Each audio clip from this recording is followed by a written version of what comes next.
Swayam Prabha. Digital India. Educated India.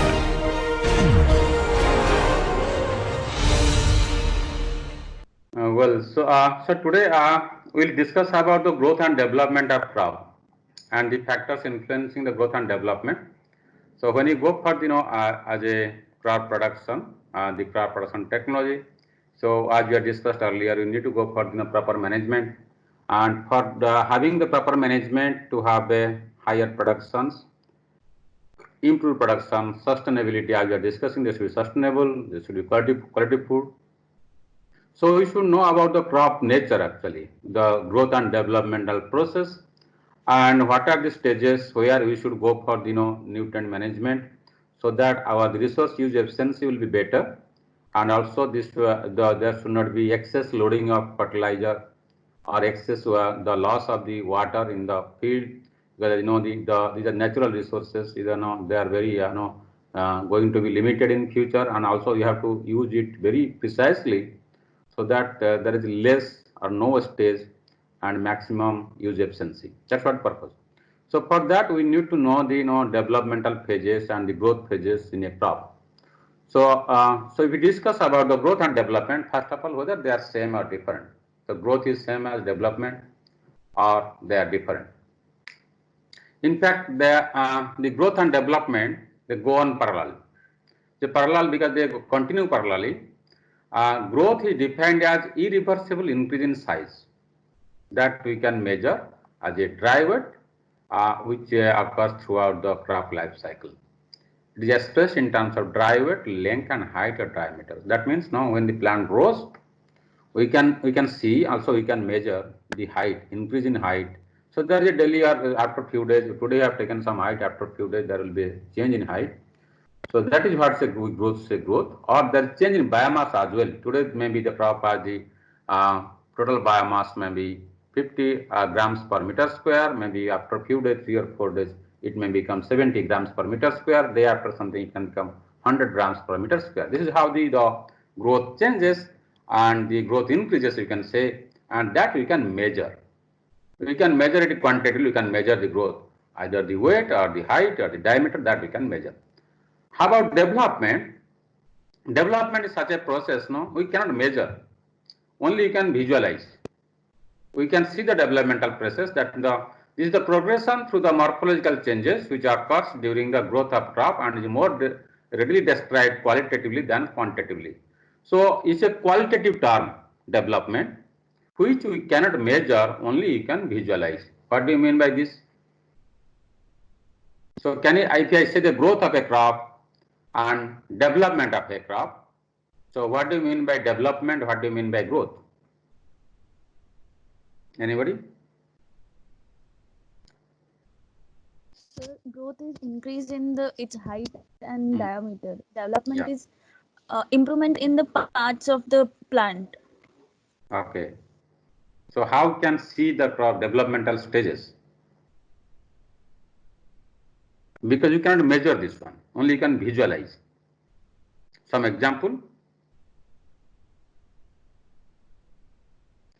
The examples are visualize. You can visualize means suppose the crop has come to flowering stage. This is the developmental stages.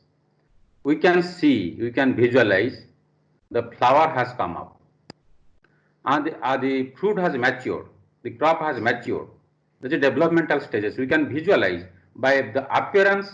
We can see now also you are using now when you go for the maturity. So the farmers usually they judge the maturity by the visual appearance. When they see the crop, looking at the appearance of the crop, color of the grains, you can see that it is matured. Suppose it may be rice, it may be tomato, it may be okra, it may be cabbage, it may be cauliflower. So we see the visual appearances and we judge that it's okay, the crop is ready for harvest, it's mature. Now because of the high tech, now there are some sensing technology are there, sensors. So if you use the sensors, you can see that okay, there are some changes in chemical properties as well as appearance of the color. From that we can know the crop has come to maturity stage. So that is these are the developmental stages which usually unlike growth we cannot measure as a quantity as a kilogram per hectare or height as a centimeter or meter. we can see that there is a progression of the growth of the crop. There is after certain phases of growth, there is development. Your development depends upon the growth. If there is no proper growth, the crop may not transfer from one stage to another stage. It may have, but there will be poor development, we can say. So development, when there is a growth is accumulation, then the crop transfer from one stage to another. That is the developmental stages. So those are the appearances are the flowers, fruits, even leaf as in some cases. That is developmental stages. So growth and development are important. Growth leads to increase in biomass formation, and development leads to your reproductive parts. In the economic parts, you are getting the grain, fruit, or the seeds that comes through developmental process. And the factors they are influencing the developmental process are you can see the external factors as a crop ecosystem. That is the aggregation of the soil factors and the climatic factors. The crop ecosystem is the aggregation of all external conditions, that is a soil and climatic. Soil is the edaphic factor and the climate is your aerial factor. So the climatic factors are the solar radiations, are the solar energy, temperature, precipitations, composition of the atmosphere, and the wind velocity. These are the climatic factors, as we discussed earlier, that influence growth and development. Also discussed detail also. And the edaphic factors are the soil moisture, soil nutrient supply, aerations, and the biotic factors also. They are soil biological properties are there. So they do influence the crop growth and development. So, so if you see the developmental phases, I just example MC, these are the nature of the crop growth curve.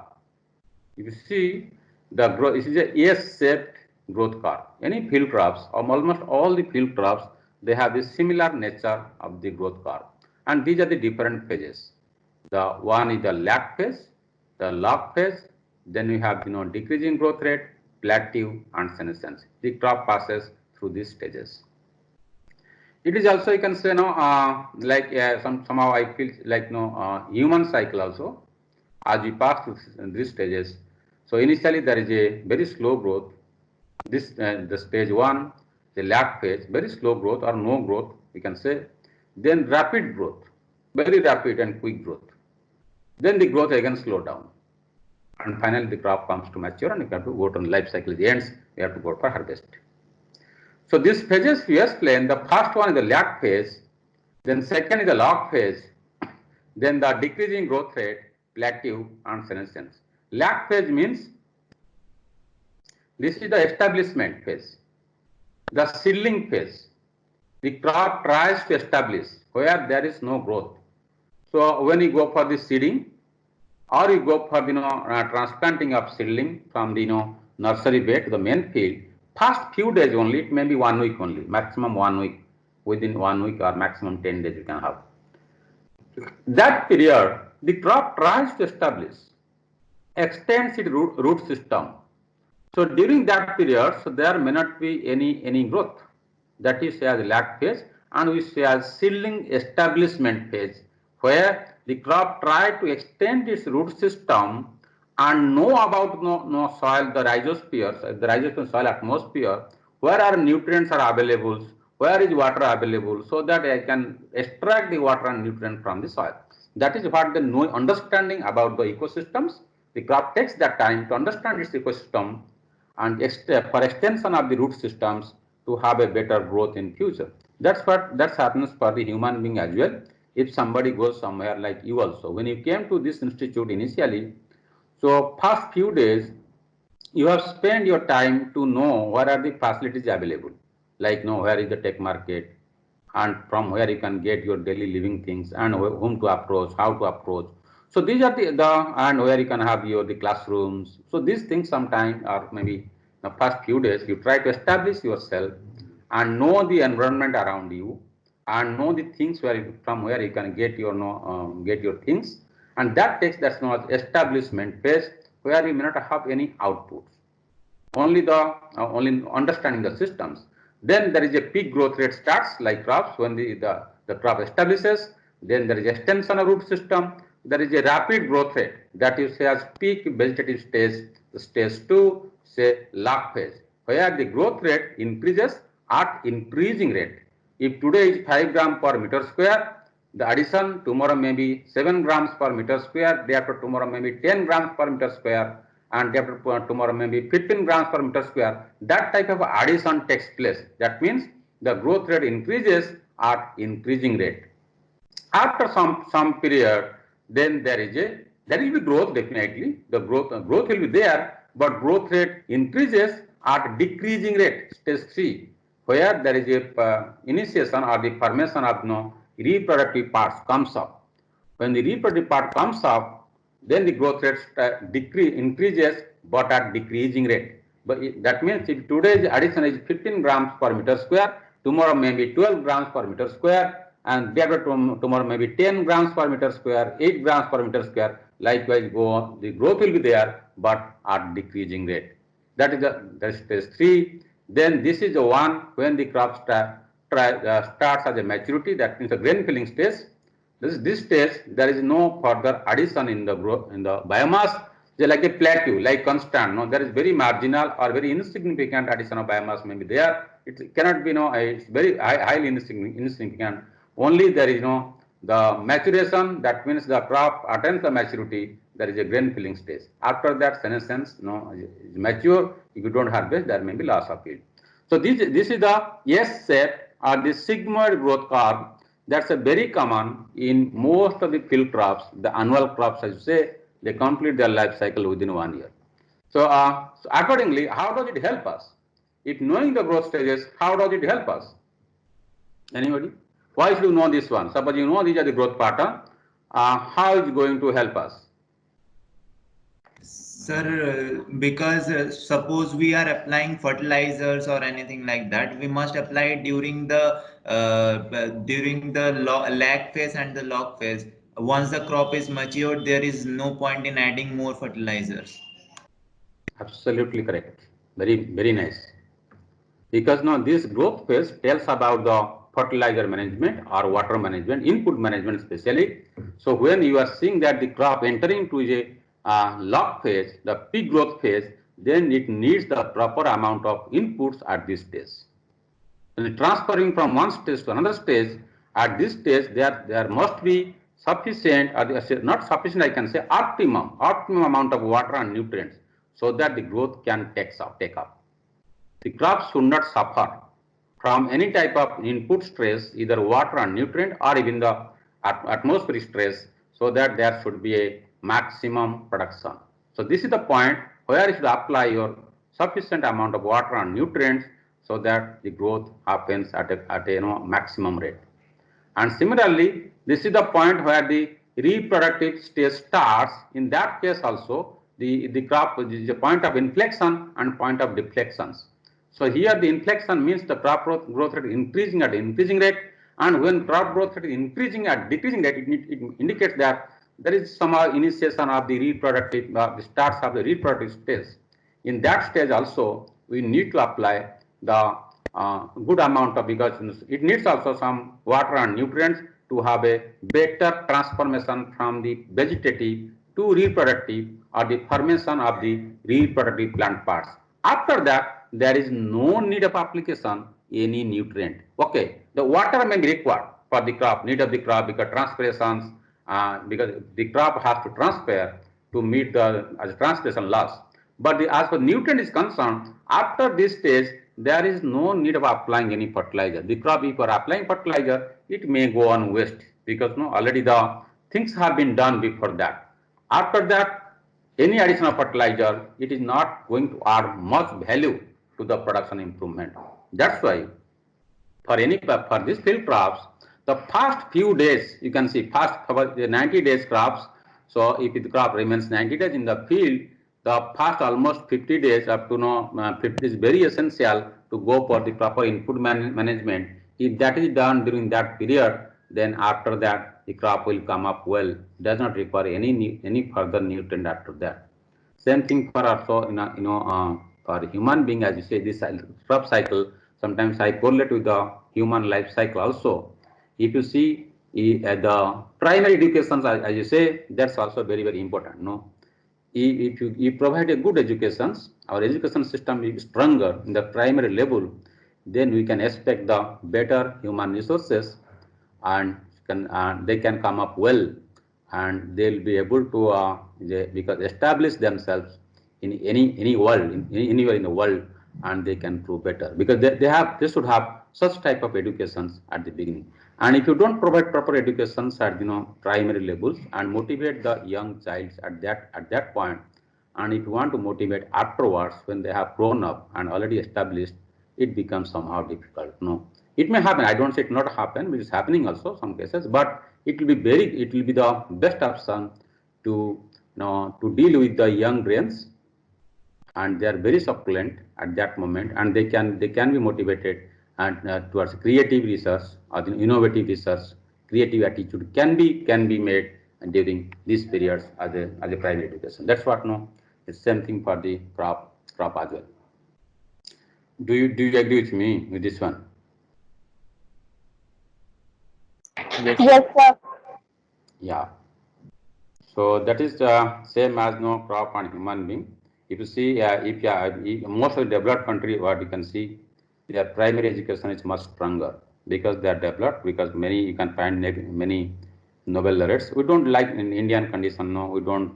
They don't force the children to do whatever the children they don't like. Actually, the child is free. The young child is free. He or she has to choose his own wisdom because what he want to do. Even the parents does not put pressure, but here in an Indian conditions, our parents are also putting a lot of pressure on us, like the teachers in the school level. We need to do our homework whether you like or don't like. You need to come to school with proper homework, otherwise teacher will be scolding you or giving punishment. And also parents are looking at the end of the semester or the beginning semester, what is your performance. You must secure close to 100 or the 10 CGPA in each and every subjects, whether you like or don't like. So that type of pressure are there the Indian kids, Indian children from the school level, and that is what once we are putting so much pressure to a young brain, so we are killing his intellectual brain, and we are killing the creativity that exists in the young mind. So only he becomes a mechanical. So whatever instruction comes, like robot has no brain actually.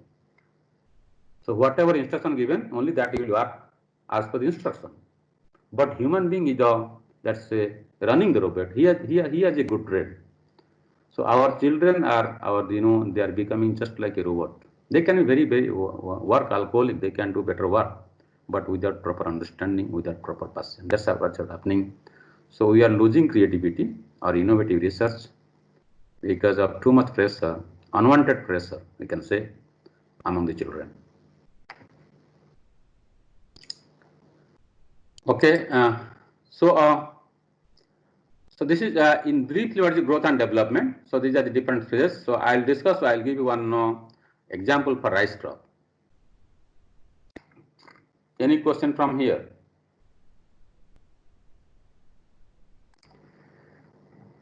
Can you see this whiteboard? Yes, sir. Yes, sir. Yes, sir. Well, so I'll give you example of rice crop.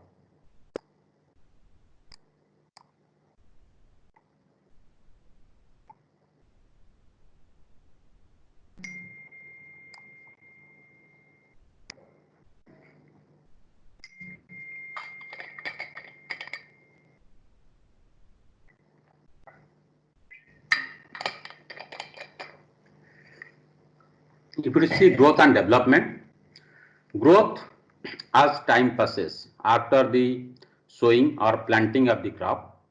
So x-axis the time, y-axis the growth, that's gram per meter square. And here I have shown different developmental phases.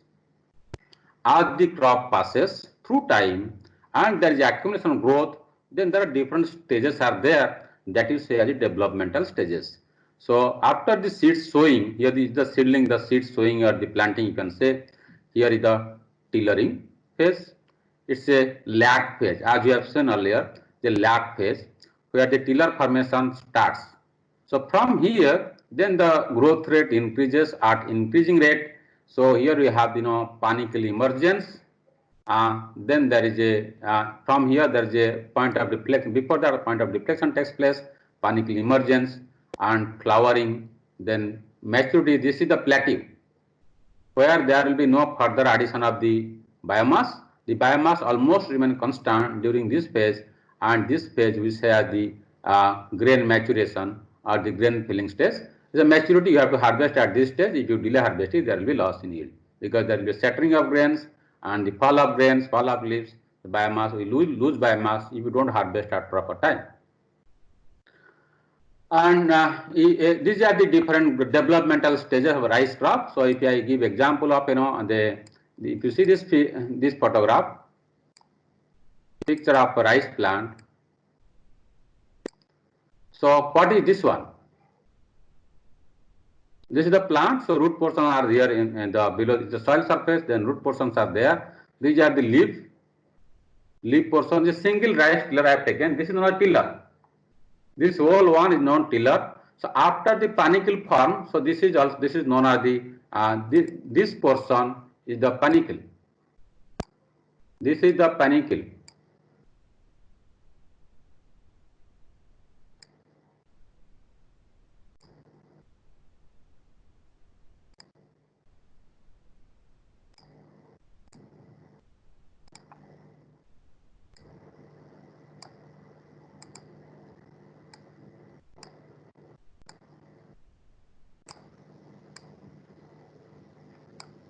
So this portion is the whole portion panicle, and this one is the flag. This one the last leaf known as the flag leaf.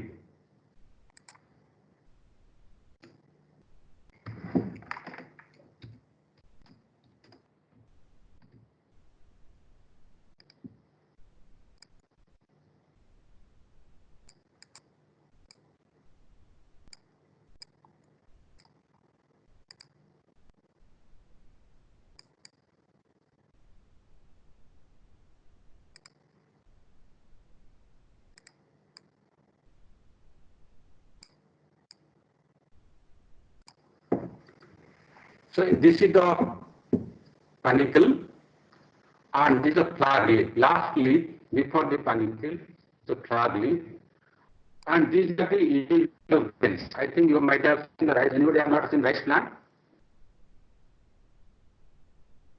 All of you have seen the rice plant in the field.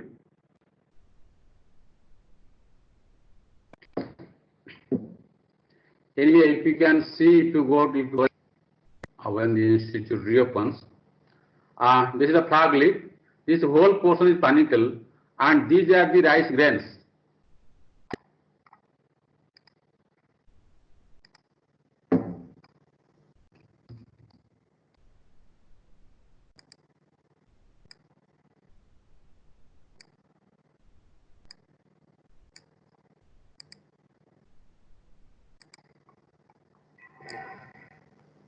These are the individual grain. Okay.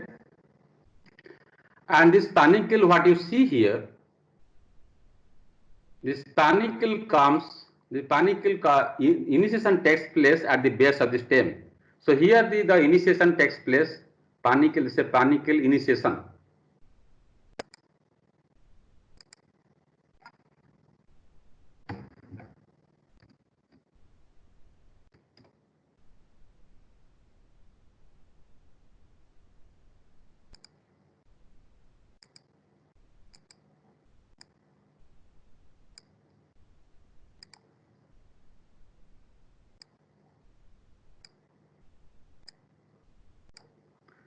So the panicle, what you see here, that initiation takes place at the base of the stem, the base portion, and it grows along with the stem and comes out. And the difference and this duration from the panicle initiation to panicle emergence, it may take around 25 days.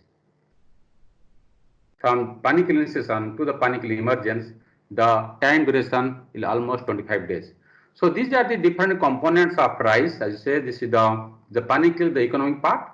That's the reproductive part where the grain formation takes place. That initiation takes place at the base of the plant.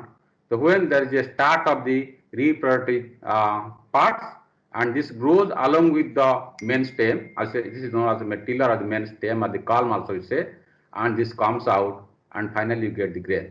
And this is known as the paddy. and after milling, you get the rice. What is the paddy you see? This is the paddy, brown color paddy.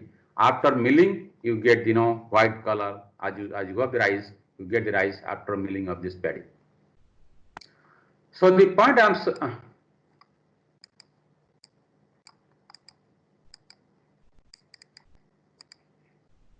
so here, if you see the growth stages with time and the growth, so tillering, the planting, tillering, panicle emergence. Before that, there will be panicle initiation. As you saw, this stage is already panicle emergence has taken place here. After emergence, it's going to this stage crop is at towards maturity, grain filling and maturity. So after panicle emergence, there will be a flowering, the flower formation, then the maturity. This is close to maturity of the rice crop. And the duration we are taking, what the duration takes place, suppose a crop of 120 days, rice variety of 120 days. This matures 120 days from seed to seed. Once starting of the seed sowing towards maturity, it takes 120 days. So before that, 90 days will be a flower formation, 60 days will be a panicle initiation that it takes at the base of the stem. Then 40 days the tiller formations, 25 days we go for the planting. Suppose the seed we sow in a nursery bed. So the seed remains in the seedling stage or the nursery bed for 25 days. So we go for transplanting in the main field. We take the seedling from the nursery bed. We transplant in the main field. After transplanting, the crop goes for the lag phase, almost 10 days. Then the tiller starts 10 to 15 days after the active tiller formation. Before that, tillering starts. But this is known as the active tillering to 15 days after transplanting.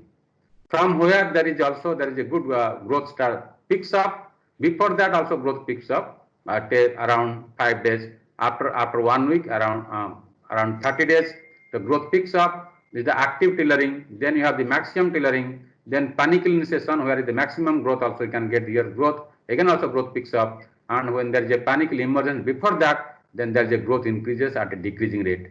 And this is the phase from flowering to maturity where you will not get any addition of growth.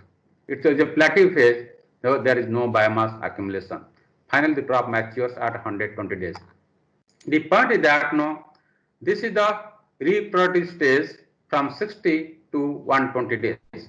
This 60 days is for the reproductive and previous 60 days are the vegetative. So for a crop, rice crop, irrespective of the duration, this stage remains constant for any type of for any variety. The variety may be long duration, the variety may be short duration. But this phase, 60 to 120 days from panicle initiation to maturity, this almost remain constant irrespective of the variety. And whatever the duration changes for long duration variety or short duration variety, the duration changes takes place from seed to panicle initiation.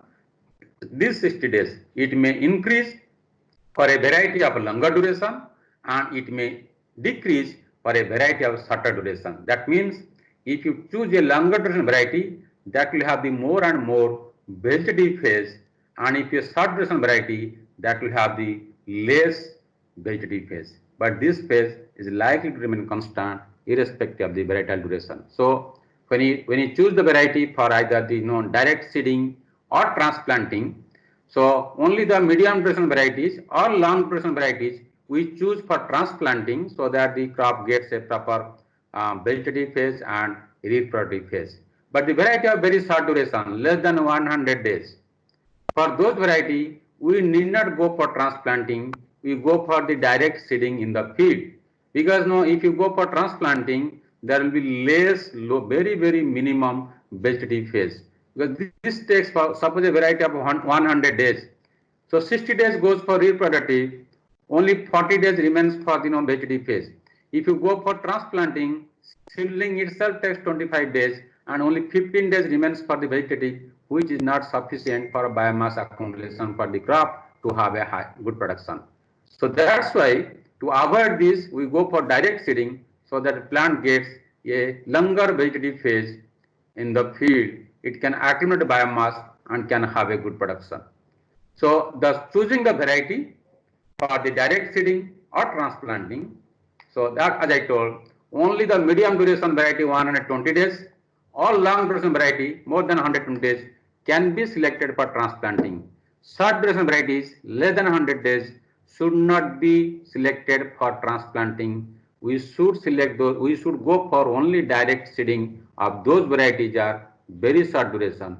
If you go for transplanting, you may not get a good yield from short duration variety. Okay, any question from here? So can you please explain transplanting? Yeah, yes, please. I couldn't get your question. What is transplanting? Transplanting means no. This this rice. This is a seedling. If you see the okay. So when you grow seeds in a nursery bed, then the seedlings are uprooted and they are planted in the main field. That is transplanting. We don't allow the seeds to grow in the same field as you have sown.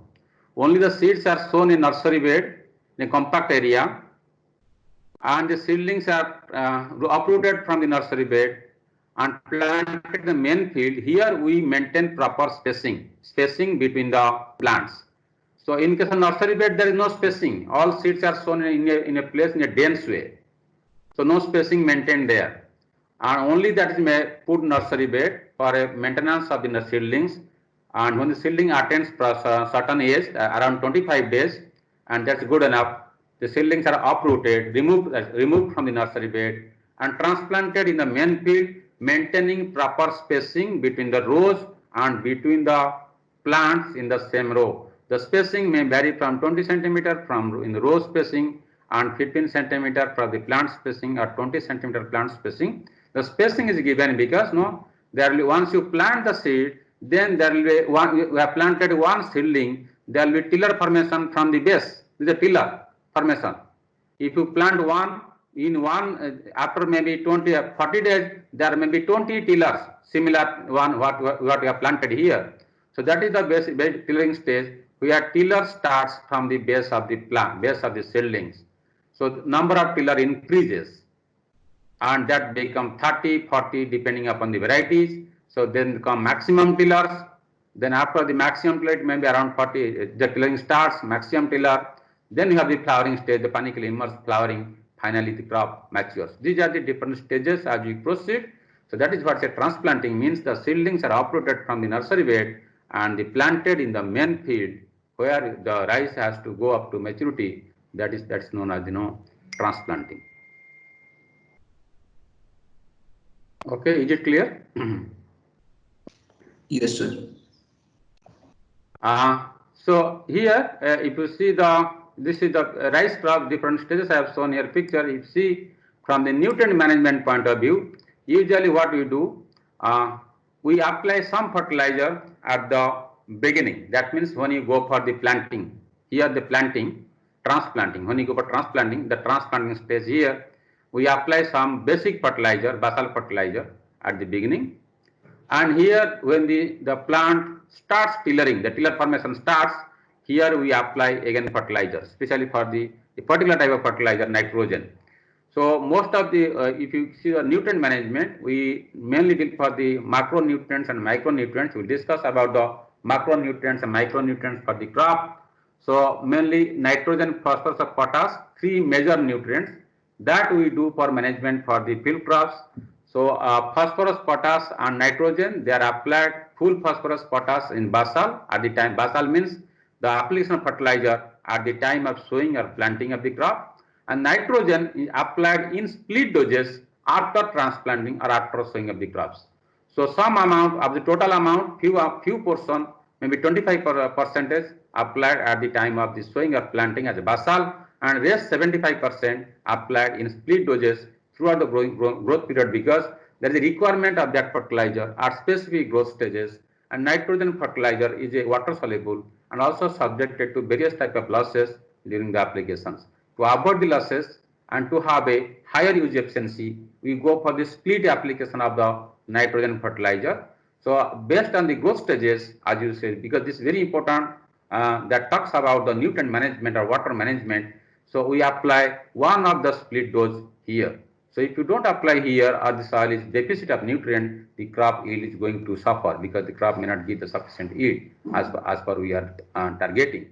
So some portion of nutrient has to be applied here, and again the crop travels through these stages. Again some portion of nutrient has to be applied here just before the panicle emergence. In this stage, immediately after panicle, around panicle initiation, at this stage, here some portion of fertilizer are applied. So if you split, apply one at basal, one at tillering, and one at this stage. If you apply, there is no need of further application of fertilizer after this stage. If you are applying fertilizer after panicle initiation, or just because maybe up to 1 week after panicle initiation, after that if you go on applying fertilizer, this become a completely waste. So because that does not give any significant addition to the biomass or yield of the crops. So that is what the application seedling of fertilizer at basal at the time of sowing, and the first top dressing. That's a top dressing means when the crop is in the field, we apply in the soil, not on the top of the crop. That is as a top dressing of fertilizer, application of fertilizer in the standing crop, when crop in the field. We don't apply on the top of the crop, we apply in the field, but crop is there in the field. It's a first top dressing, we say. So that is tillering, and next one may be given. So before panicle emergence, at least 10 days before panicle emergence, around the panicle initiation stage, that will give the proper growth and development and the proper yield of the crop.